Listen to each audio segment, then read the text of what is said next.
In this video, we'll be going over the Unit 1 study guide to prepare to take our Unit 1 test.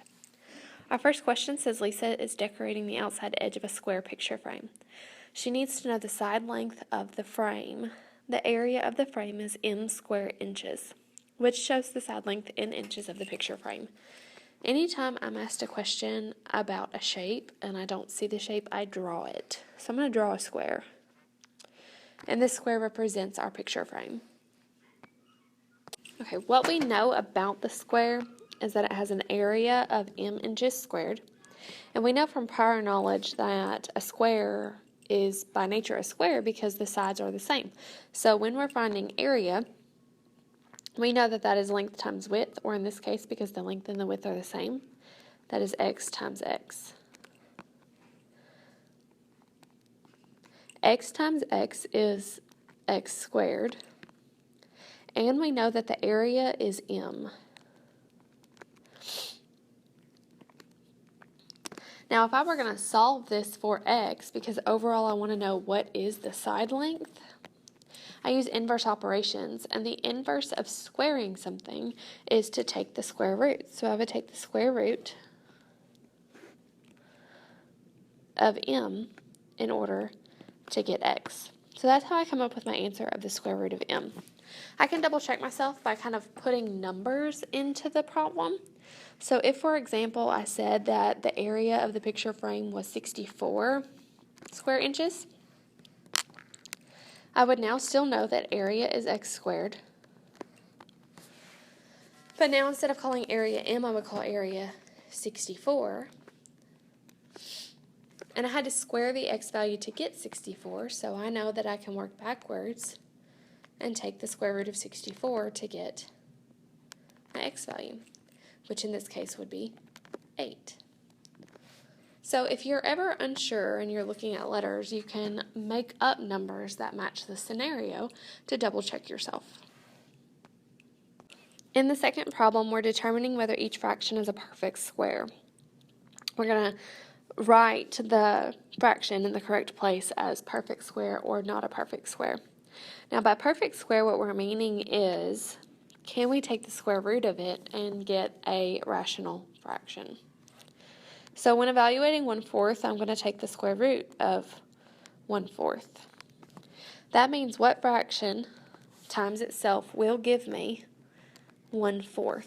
And since when multiplying fractions, you multiply the numerators and you multiply the denominators, I'm actually taking the square root of 1, which is 1, and the square root of 4, which is 2. So that means that 1/2 times 1/2 gives me 1/4. And because I was able to come up with a rational fraction, that means that 1/4 is a perfect square. I can do the same thing for 2/9. If I took the square root of 2/9, I would look at the square root of 2 over the square root of 9. The square root of 2 is not a rational number. It is irrational because it's not a perfect square. Even though the square root of 9 is 3, because there is an irrational component, 2/9 is not a perfect square.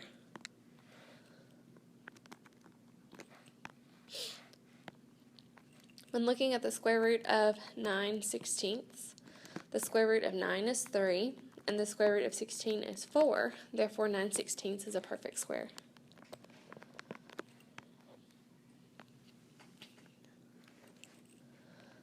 The square root of 4/25, the square root of 4 is 2, and the square root of 25 is 5. So since I get a rational fraction, 4/25 is a perfect square. And the square root of 16/27, the square root of 16 is 4, and the square root of 27 is not a perfect square, so that's irrational. Because of its irrational component, 16/27 is not a perfect square. In the next problem, it says Steve says that 64 is a perfect square, and we want to know, is he correct? Why or why not? By definition, a perfect square means that I can multiply one number by itself and get the value.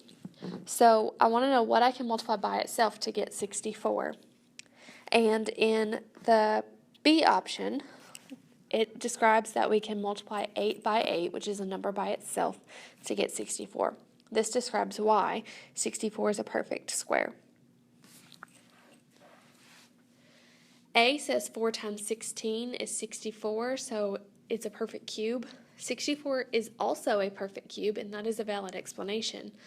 But just because it's a perfect cube does not mean that it's not also a perfect square. You would not pick the last option because you do not add to determine a perfect square. You multiply. In our next two problems, it says Stephanie has a jewelry box shaped like a cube with a volume of 125 cubic inches. We want to know which expression shows the edge length of Stephanie's jewelry box in inches. We then want to find out what is the edge length of Stephanie's jewelry box. Much like our area problem in number 1, I didn't see the picture, so I drew the picture. And a cube is made up of squares, meaning all of the edge lengths will be the same. So that means that the length, the width, and the height are all the same in a cube. And it's actually the length, the width, and the height that you multiply together to get the volume. So in this case, our volume will be edge times edge times edge, which is edge cubed. We know that our volume is 125. So 125 came from cubing our edge length. The way that you would solve this equation is to use inverse operations, and the inverse of cubing a number is to take the cube root. So we're taking the cube root of 125 in order to get the edge length. Which means we're trying to figure out what was multiplied by itself 3 times to get 125. And in this case, the cube root of 125 is 5. So that would be 5 inches. In our next set of problems, we're identifying whether each number is rational or irrational. And rational means that it can be written as a fraction of integers. So that means that I'm looking at an integer over another integer. And if that's the case, then the answer is that it's rational.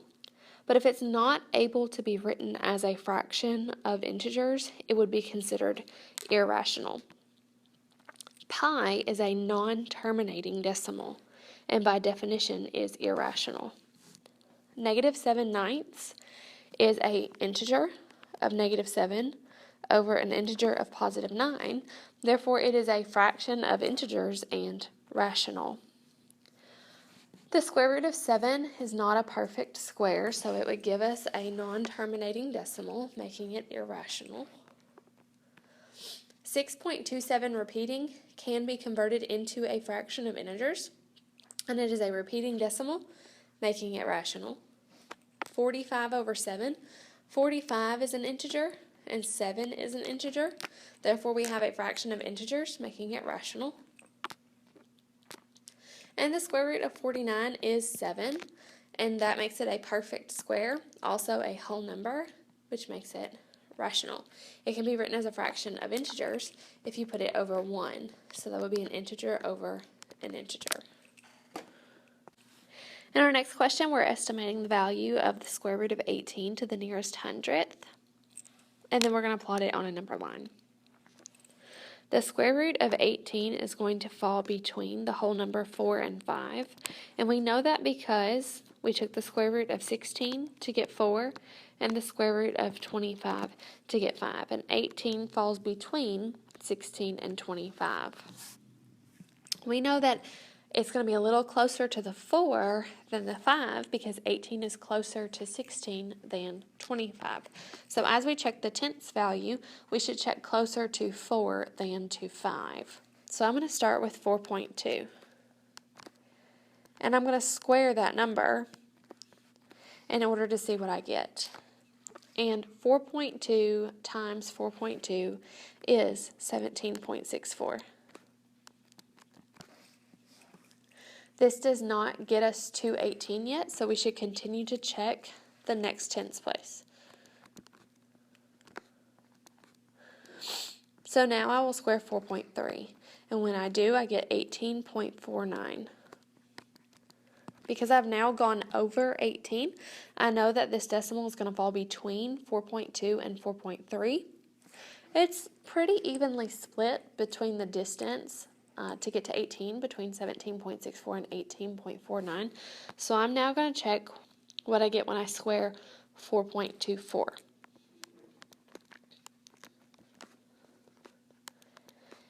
And when I square 4.24, I get 17.9776, which is close to 18, but I should still check my next hundredths place to verify that I've gone to enough places. So I'll square 4.25. And when I do, I get 18.0625. So that means that my closest estimate without going over was 4.24. And on the number line, that is approximately here. So the square root of 18 is approximately 4.24.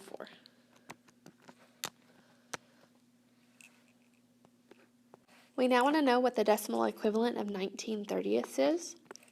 In this case, you'll divide the numerator by the denominator. 30 will not go into 19, so we are looking at a decimal. And 30 goes into 196 times, subtracting 180. That leaves us with a remainder of 10. 30 will go into 100 3 times, subtracting 90, leaving a remainder of 10. Because we have the same remainder, we now know that our 3 repeats. Well, now we're looking at Marcella sewing 3 tablecloths with varying dimensions. She determines the length of the diagonal of each square tablecloth. We want to know if Marcella has a square tablecloth with a diagonal of the square root of 14 feet, what is the length to the nearest hundredth of a foot of the diagonal of the tablecloth? And then we want to approximate it on our number line. So again, we're estimating to the hundredths place the square root of 14. And the square root of 14 is going to fall between 3 and 4 on the number line. And we know that because the square root of 9 gives us 3, and the square root of 16 gives us 4. And 14 falls between 9 and 16. Because 14 is closer to 16, I'm going to check to the tenths place a little closer to the 4 than the 3. And I'm going to start at 3.7. When I square 3.7, I get 13.69. Because I've not yet reached my 14, I'm going to now check 3.8.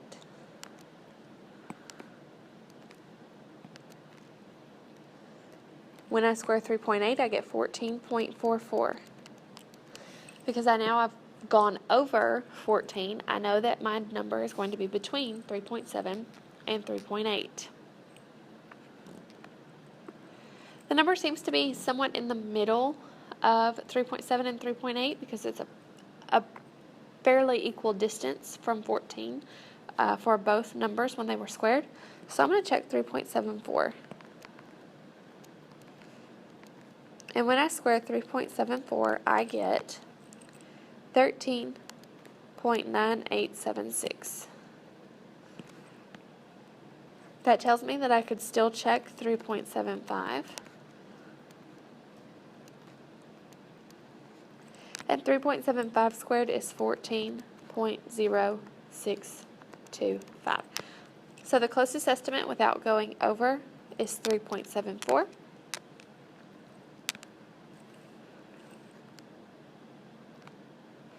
Which is approximately here on our number line. In our next problem, we want to know which expressions have a value between 5 and 6.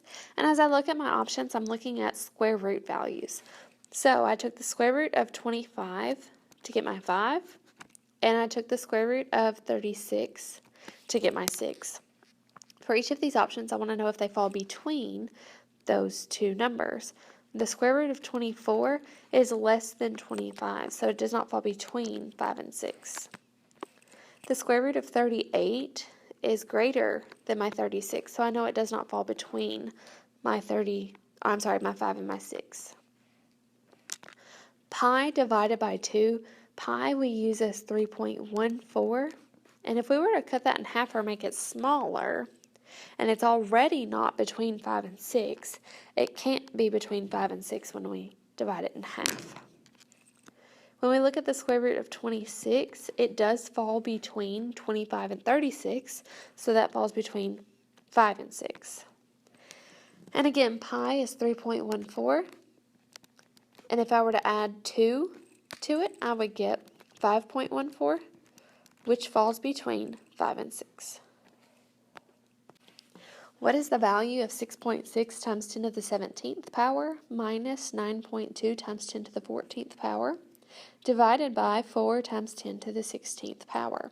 We'll start by simplifying the numerator, and in doing so, we're subtracting, which means that we have to have the same exponents. Because they're not the same, I will turn my 14 into a 17 by adding 3. And when we add to our exponent, we move our decimal left 1, 2, 3 places, meaning I would fill in 2 zeros in front of my 9 and my 2. So that leaves me with 6.6 minus 0.0092, and that is times 10 to the 17th power. We would then divide that by 4 times 10 to the 16th power. When you subtract 6.6 minus 0.0092, you get 6.5908. And that is times 10 to the 17th power. We divide 4 times 10 to the 16th power. So you'll divide your decimals. 6.5908 divided by 4 will give me 477. And you subtract the exponents. So that is times 10 to the 17 minus 16, which is 1. My answer is in scientific notation, so now I compare to my answer choices. The only two answers that are in scientific notation are nowhere close to mine because of the decimals. So I know that they're wrong. Now as I compare my answer, I notice that my answer is in scientific notation, but the answers in the problem are in standard notation. So I will move my decimal right one place according to my positive 1 exponent, which gives me 16.477, which is the answer in A. In my next problem, it says a soap factory uses the following expression to show how many more bottles of hand soap were sold in October than November. And that is 1.24 times 10 to the 4th power minus 8.92 times 10 to the 3rd power. We want to know how many more bottles were sold in October than November, and we're told to enter our answer in standard form. So I notice that I'm subtracting in scientific notation. And when subtracting in scientific notation, you have to have the same exponent. So I'm going to turn my 3 into a 4 by adding 1. If I add 1, I will move my decimal left one place. So that leaves me with 1.241 minus 0.892, and it is times 10 to the 4th power. 1.241 minus 0.892 leaves me with 0.349, and that is times 10 to the 4th power. From here, I could turn my answer into scientific notation, but since I'm asked for my answer in standard form, I'm just going to move my decimal right 4 places. 1, 2, 3, 4. And that leaves me with 3, 4, 9, and a 0. So that is 3,490 bottles. In the next problem, Caitlin incorrectly simplified an expression as shown below. And it shows her steps from the start of the problem to her answer. You're then asked to determine which steps show an error and how Caitlin simplified the expression. We want to know which of the following equations are false. Select all that apply. If you notice, in your options, it has taken 2 steps at a time and set them equal to each other. So the only part that you must evaluate are those options 2 at a time. So for our first option, as you're comparing the left side to the right side of the equal sign, you notice that 3 times 10 to the negative 14th has not changed. 9 times 10 to the 12th has not changed. The difference is between these two forms. And if you are going to turn 0.0002 to scientific notation, you would move your decimal 1, 2, 3, 4 places to the right, making it 2 times 10 to the negative 4th power. So that is done correctly. Now you're looking at the next step where they've taken the answer on the right and it is now the problem on the left. So you are seeing if the next set of steps is done correctly. As you take a look, you should notice that plus 2 times 10 to the negative 4th and plus 2 times 10 to the negative 4th did not change. So that means that they multiplied these two numbers, and it is correct that they should multiply before they add. So we need to know if these numbers multiplied gives us this. And 3 times 9 is 27, and negative 14 plus 12 is negative 2. So this is done correctly. In the next set of steps, you should notice that the plus 2 times 10 to the negative 4th is still present. What's done is we've made an adjustment to the way that this is written. And we turned our negative 2 into a negative 3. And if you're going to turn negative 2 into negative 3, you would subtract 1. And if you subtract 1, you move your decimal right 1. So this should be 270 times 10 to the negative 3rd, and it's not. So this shows an error. But even though there's an error, we are only looking at the next set of steps to determine if there is another error made. So as we continue, you should notice that 2.7 times 10 to the negative 3rd and 2.7 times 10 to the negative 3rd are still the same, which means that we are evaluating this portion of the problem. And we've taken our negative 4 and we've turned it into a negative 3. We do that by adding 1, and if you add 1, you move left 1, so that has been done correctly. So there is no error here. In the last step, what we are doing is simplifying the final expression through addition, and our addition rules say that you add the decimals and keep the exponent once it's the same. 2.7 plus 0.2 does give us 2.9. But they added the exponents instead of keeping the exponents. Our answer should have been 2.9 times 10 to the negative 3rd. So this step shows an error. In our last problem, it tells us that light travels at approximately 1.86 times 10 to the 5th miles per second.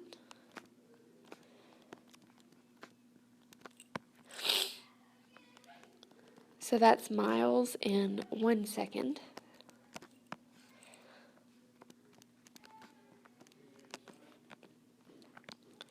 There are 8.64 times 10 to the 4th seconds in 1 day.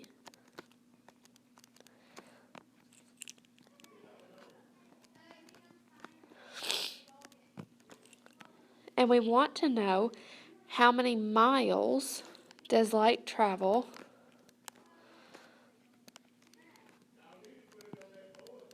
in 1 day.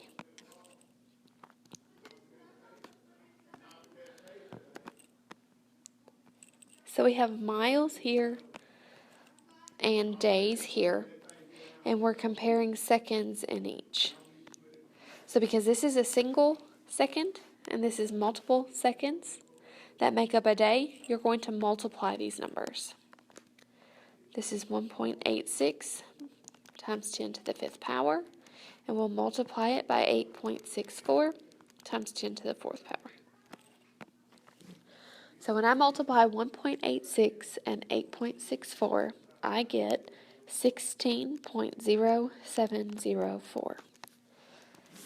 And according to our rules for scientific notation and multiplication, you multiply the decimals and you add the exponents. So we would add 5 and 4 to get 10 to the 9th power.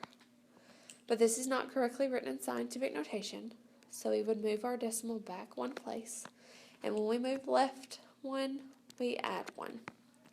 So that leaves me with 1.60704 times 10 to the 10th power.